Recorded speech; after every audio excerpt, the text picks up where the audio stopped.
How to add SD card as internal storage on Android. Hello everybody, welcome back to a new video. In this video where you can learn how we can add SD card as internal storage on Android. So without any delay, let's start with the process on how we can do so.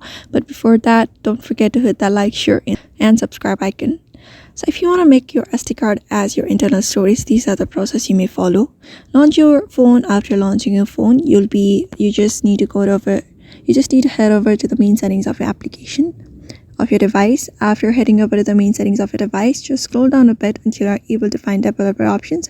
If you don't have that option, just go to your about phone section and tap on software information and tap on the build number 7 times and your developer options will be turned on.